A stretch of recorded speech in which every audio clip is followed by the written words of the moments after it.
friends. So today we're going to be talking about the sources of where we each get our foods. And so what we're going to do is we're going to be traveling around to make sure that you understand that people eat what is around them.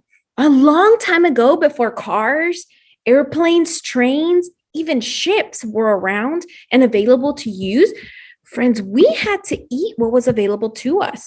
So, for example, a long time ago in Central America, which is right here, they used to have to eat corn.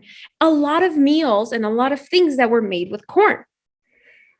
In Ireland, which is down here, they would have to eat a lot of meals and dishes prepared with potatoes because that's what they grew there. And because they couldn't just hop on a plane and go to Hawaii where they have lots and lots of pineapples, they didn't eat pineapples. So a lot of their dishes have the things and the foods that were around them long time ago. So let's go ahead and start with Texas first.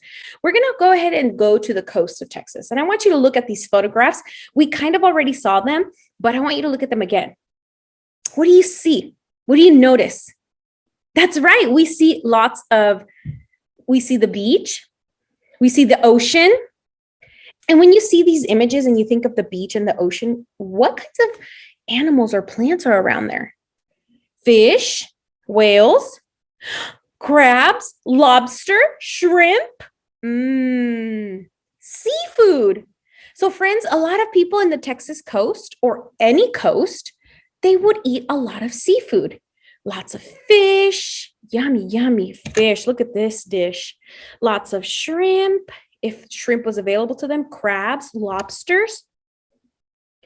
Now let's take a trip to Hawaii. I mentioned Hawaii a little bit ago because I want you to look at it.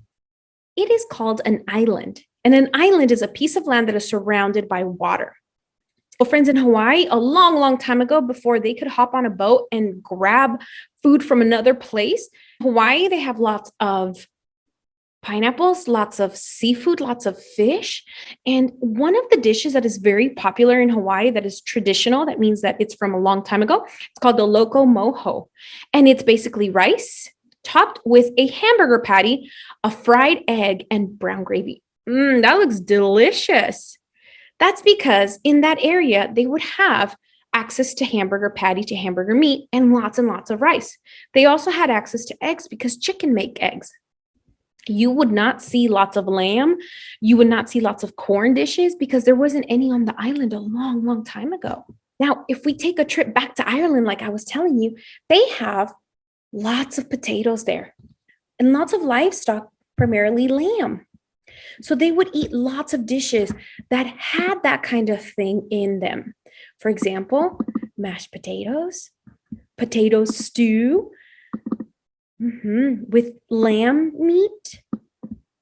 They would have, look at this, it is a beef dish, corned beef, and it has not only the white potatoes, but it also has a yellow puree. That is a different type of potato that they would have there. It's a sweeter potato, very similar to the sweet potato we have here in the United States. Now, if we go back to Central America, let's go to Central America. And remember, we talked about how they have lots and lots of corn. Well, what kinds of meals or dishes can you make with corn? So when you take corn off the cob, and you let it dry, and then you smash it down into a little fine powder, you can make things like tortillas. Yum! That's what you have to hold your tacos in. You can make things like tamales, or even things like gorditas, or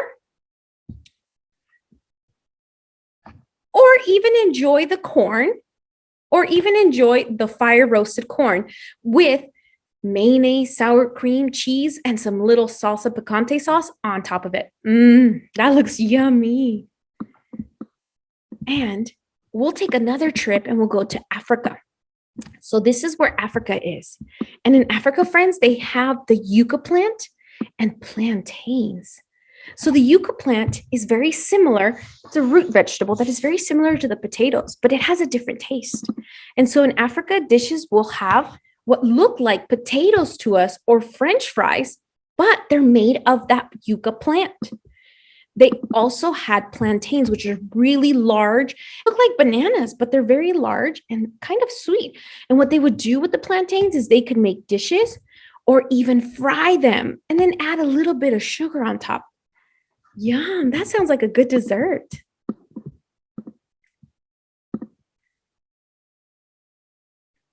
So, friends, the foods that we eat that are traditional to certain areas, to certain people, and certain cultures depends on where you live. Now it's different because now we get to enjoy things like sushi, which is traditional in Japan. Because Japan is an island surrounded by water, they had lots of seafood available to them. But you and I can go to a store now and buy some sushi, thanks to the wonders of transportation. We have trains, automobiles, airplanes, and big, big boats that transport or bring and take things from each country.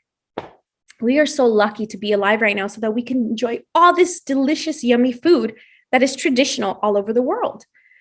Now, down here at School of the G, I want you to tell me, which one would you like to try? I can't wait to hear which one you'd like to try. You can videotape yourself or draw it. Bye, friends.